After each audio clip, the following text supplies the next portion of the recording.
room full of 18-year-olds that they should really think seriously about whether they have kids, and if they have any, they should just have one. And I thought, you son of a bitch, you're so dedicated to the destruction of humanity and so rife with hatred for the human race that you dare to stand in front of kids who are just beginning their lives and say, well, you're a member of such a reprehensible species that the last thing you should do is multiply.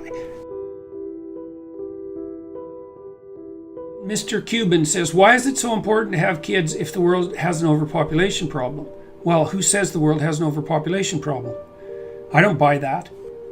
So it depends on whether you think that human brains are the kind of resource that figures out how to do more with less, and that is what I think. I mean, there's been a huge argument for years between the economists and the biologists. The biologists often are pessimistic, and they basically adopt a Malthusian perspective, and that is that we'll continue to breed until we exhaust the planet and do in all of our resources. And the economists always counter that by saying, hey, don't be forgetting that we can constantly figure out how to do more with less and that we're pretty damn smart. And I'm afraid I'm on the side of the economists. But even more to the point, the projections right now indicate that we'll probably peak somewhere around 9 or 10 billion, sometimes by the middle of the 21st century. And then our population will start to decline pretty precipitously. And I think there's every reason to assume, especially at our current rate of technological progression, and our increasing willingness to take broader responsibility for the large-scale health of the planet,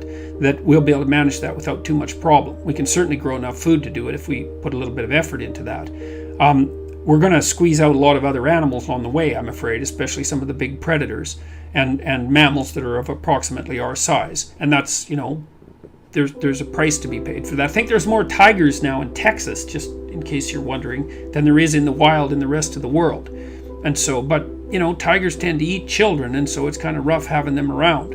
But in any case, I'm not worried that we're going to overpopulate the planet and destroy everything. And I think that that's thinking that basically hasn't advanced since the 1960s, because we are making tremendous progress in pulling people out of the lower echelons of poverty, and there's a lot of terrible resource misuse at the lower echelons of the poverty distribution. So, for example, when people have to cook with wood, that produces a tremendous amount of deforestation, for example, and that kind of thing. And I think we'll get our act together if we're fortunate. We'll peak around 9 billion. We'll be worrying about depopulation by the time some of the younger people are old.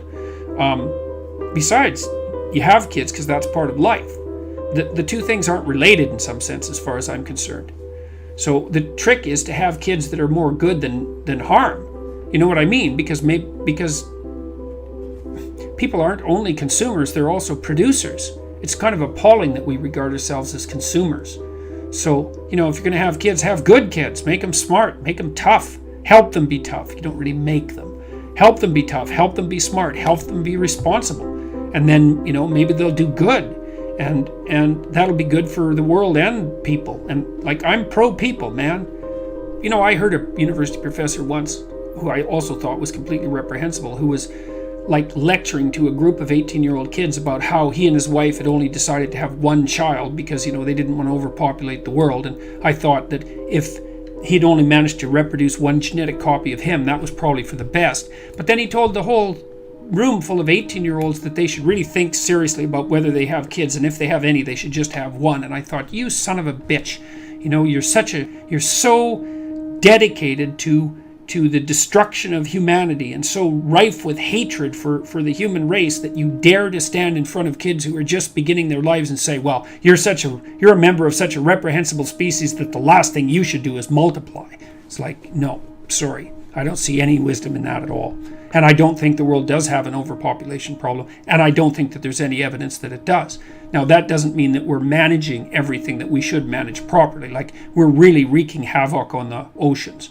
But Boyan Slat, who's definitely worth looking up, Boyan, I think it's Boyan and Slaat, Dutch kid, has figured out, he thinks, how to get rid of half the plastic in the oceans in the next 5 years. So you could go support him. That'd be a hell of a thing to do. He's a real genius. And there's lots of ways that the burden that we're placing on our planetary resources is going to be lifted. And the trick is to get out there and do something about it, like Elon Musk is a good example. It's like, okay, well, maybe we're burning too many fossil fuels, and maybe not, because I think the dangers of carbon dioxide are actually somewhat overstated. And I think there's some decent evidence for that too. But it's hard to sort it out because so much of the climate change argument is predicated on an underlying philosophy such that if you're anti-capitalist, you believe that we're going to burn up the planet. And that's just not helpful, because I can't tell if your science is right or if you're just anti-Western and anti-capitalist.